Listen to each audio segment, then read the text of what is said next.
Assalamualaikum dan salam sejahtera. Anda sedang menyaksikan Niaga Awani bersama saya Nina Rozman. Seperti biasa kami akan bawakan pelbagai perkembangan terkini niaga ekonomi bersama pasaran tempatan untuk anda faham bersama ahli panel jemputan. Dan antara tumpuan yang akan kami bawakan melangkumi bekas timbalan Gubernur Bank Negara Malaysia BNM Supdavi Singh berkata pemimpin negara menghabiskan masa yang berlebihan dalam usaha niaga hubungan luar negeri yang mungkin tidak menghasilkan faedah ekonomi yang ketara. Menurutnya, kerajaan tidak mempunyai kualiti kenegaraan antarabangsa atau international statesman yang sebenar seiring bertindak balas secara emosi terhadap perkembangan global dan bukannya menawarkan perspektif yang seimbang.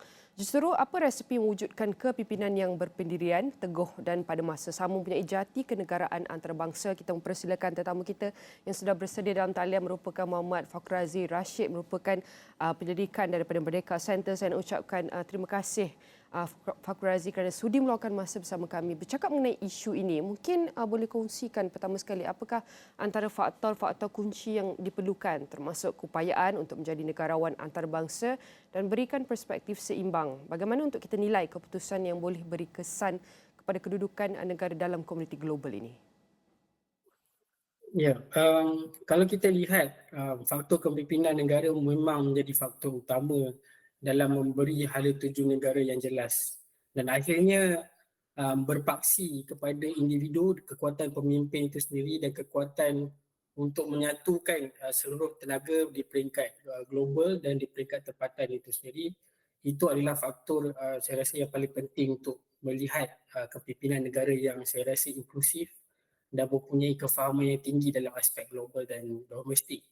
Tetapi ia juga perlu didokong oleh sistem pentadbiran yang saya fikir yang boleh ditambah baik dan secara ditambah baik secara konsisten, di mana apabila kita mempunyai pemimpin yang mempunyai ciri-ciri yang saya sebutkan tadi disokong pula dengan jentera kerajaan ataupun sistem pentadbiran yang kukuh, maka kombinasi antara dua perkara ini akan menjadikan akan diterjemahkan dalam aspek yang lebih luas. Dan ciri-ciri kepimpinan standard dan mampu menyimbangi kepentingan domestik dan antarabangsa ini merupakan satu, saya rasa satu ciri kepimpinan yang berada di seluruh negara termasuklah Malaysia itu sendiri. Dan kalau kita lihat kepimpinan yang mantap sebenarnya boleh menyatukan ataupun menguruskan sistem pentadbiran negara dengan baik dan memberi inspirasi kepada rakyat. Bermaksud kepimpinan negarawan ataupun statement itu sendiri perlu meletakkan visi kepada rakyat tentang hal tuju sebenar mereka dari sudut ekonomi, politik maupun di peringkat antarabangsa tentang dasar-dasar negara dan kerajaan itu sendiri. Maka saya rasa kombinasi ini yang menjadi penentu utama melihat kepada perkembangan pendirian negara ataupun kedudukan negara di peringkat global maupun di peringkat domestik itu sendiri. Dan ini juga memberi satu impak yang besar sekiranya keseimbangan ini wujud secara konsisten, maka saya fikir banyak aspek yang akan membantu dan memberi banyak manfaat kepada negara dan rakyat itu sendiri. Jadi bagaimana untuk kita menilai manfaat ataupun daripada impak besar dari usaha niaga hubungan luar yang dijalankan pemimpin negara? Adakah masa dan sumber yang dilaburkan dalam usaha niaga ini sejajar dengan kepentingan ekonomi negara? Macam mana kita nak tahu?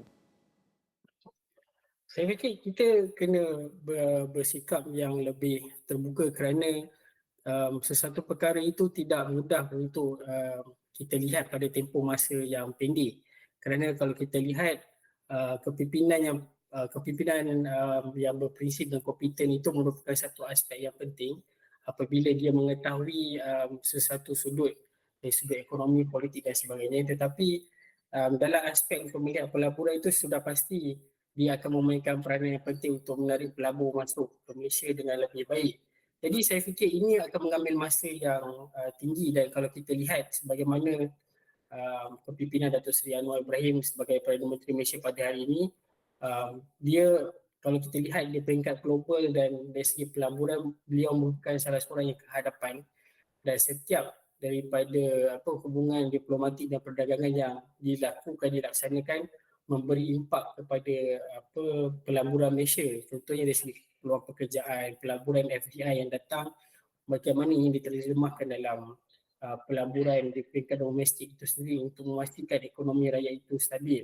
Tetapi ini saya rasa akan mengambil masa dan mengambil masa dan mengambil beberapa proses yang saya rasa agak panjang tetapi mempunyai manfaat pada 5 ataupun 10 tahun yang akan datang.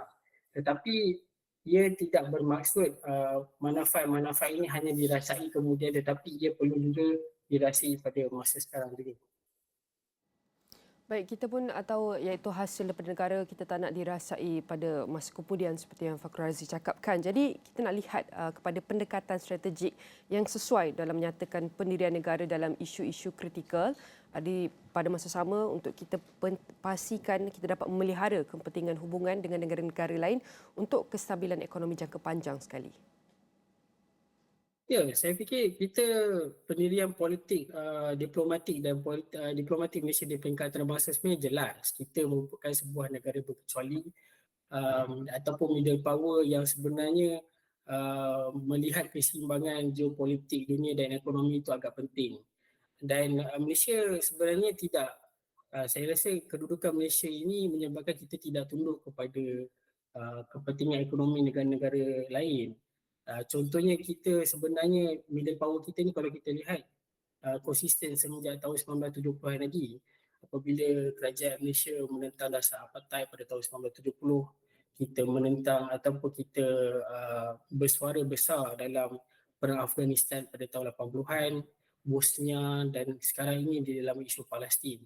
Jadi middle power yang dimainkan Malaysia ini adalah pendirian yang saya rasa agak signifikan dan penting untuk mencapai kestabilan geopolitik politik dan ekonomi di peringkat dunia. Dan ini menunjukkan proses perdagangan yang lebih jelas di mana apabila kita ada pendirian middle power ini, saya rasa semua pihak ataupun kita menyerahkan dagang sebagainya telah memahami bahawa inilah pendirian Malaysia yang sebenar semenjak tahun 1970-an lagi. Dan ia juga adalah satu meletakkan nilai yang penting buat Malaysia kerana Malaysia merupakan negara middle power yang memperjuangkan juga rakan daripada negara yang sedang membangun, dan pada masa yang sama ia juga agak vocal dalam negara-negara Islam dan sebagainya. Jadi saya rasa pendirian Malaysia itu agak jelas, kita adalah negara middle power yang sebenarnya membawa manfaat kepada semua pihak terutamanya untuk Malaysia itu sendiri.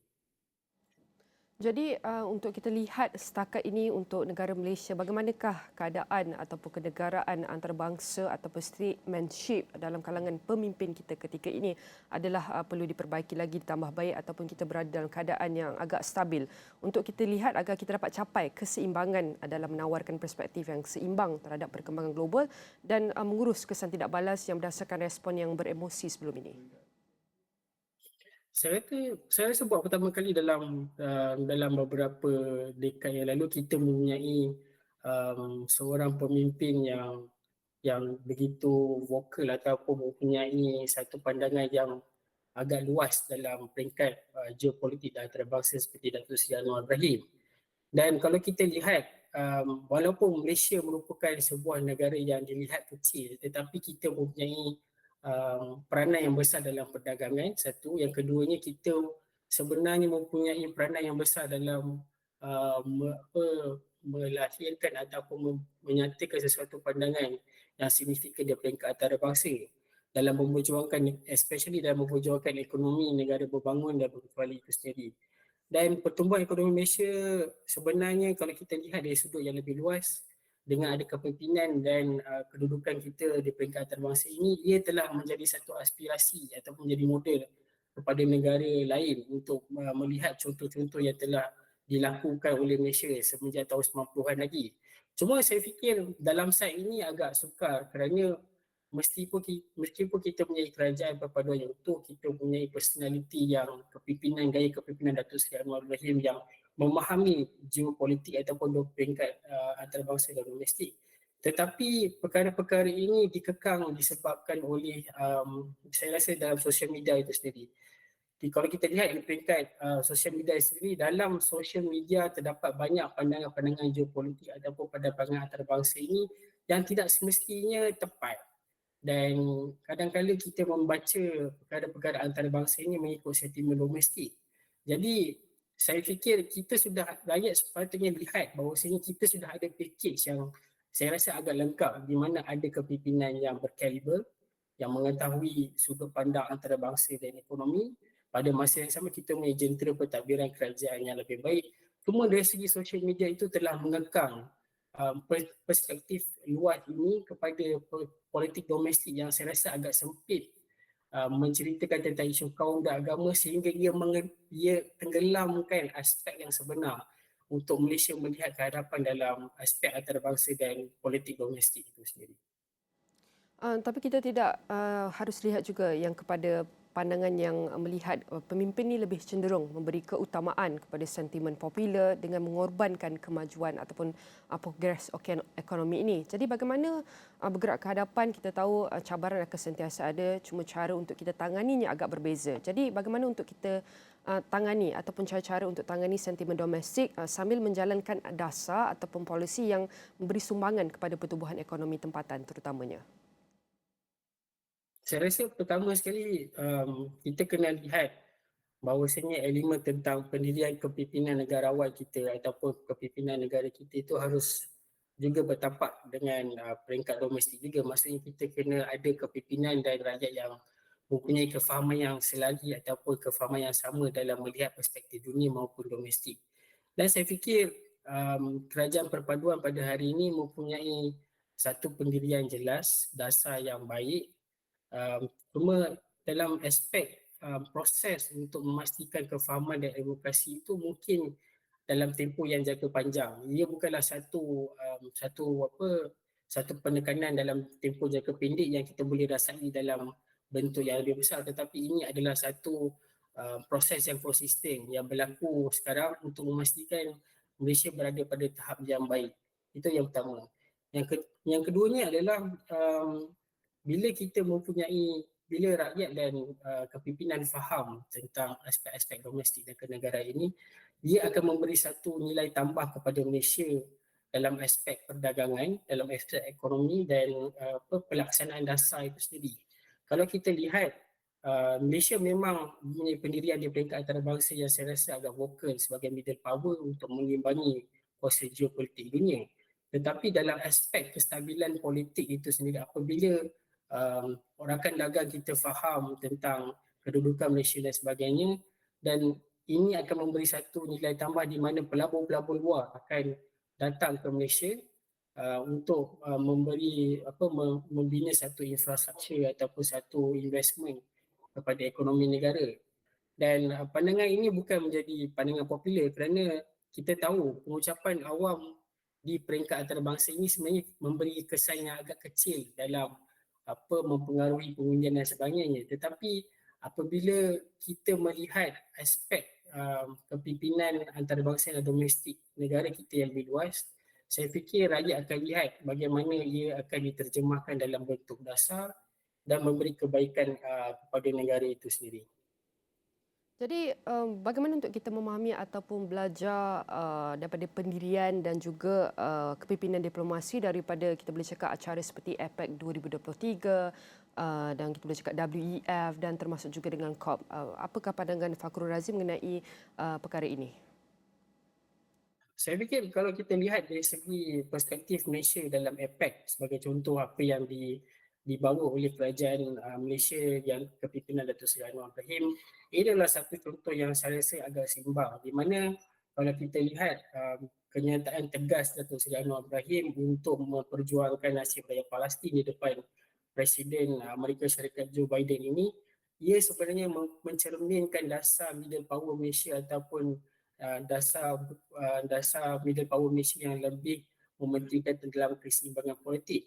Pada masa yang sama, meskipun ketegasan itu berlaku dan ada beberapa pihak gusar bahawasanya itu adalah kenyataan emosi ataupun kenyataan yang akan tidak menguntungkan negara, sebenarnya perkara itu tidak benar. Kerana apa yang dibawa oleh Datuk Seri Anwar Ibrahim dan pasukan kerajaan Malaysia dalam APEC ini sendiri adalah pelaburan hampir 60 bilion kepada Malaysia itu sendiri. Jadi saya fikir ini adalah satu model kepimpinan ataupun satu approach yang kita patut lihat dari sudut yang lebih luas, dan ini adalah satu gaya kepimpinan negarawan yang sepatutnya diangkat di peringkat antarabangsa, di mana kita bukan bersikap populis ataupun kita tidak boleh melihat perkara-perkara kemanusiaan ini bersifat populis. tetapi ini adalah ruang yang digunakan oleh Malaysia untuk menyatakan ketegasan mereka tentang pendekatan untuk mengimbangi geopolitik dan kedudukan ekonomi dunia supaya ia memberi manfaat kepada Malaysia sendiri dan seluruh rakan dagang yang lain. Jadi saya fikir ini yang kita boleh ambil daripada apa yang berlaku di APEC sebagai contoh. Ini yang saya rasa satu aspek yang perlu dilihat oleh semua pihak. Baik, sudah tentu pentingnya untuk kita memahami bahawa pendirian dan kepimpinan diplomasi Malaysia ini bukan diberi tumpuan hanya di peringkat tempatan nasional, tapi perlu diberi tumpuan sehingga ke peringkat antarabangsa agar satu negara rakyat juga dapat menikmati segala faedah daripada usaha ini. Sekali lagi saya nak ucapkan terima kasih kepada Fakhrul Razi. Rashid merupakan pegawai Pendidikan Merdeka Center dan semua perkongsian ini akan kami rangkumkan dalam astrawani.com dan semua platform digital Astro Awani.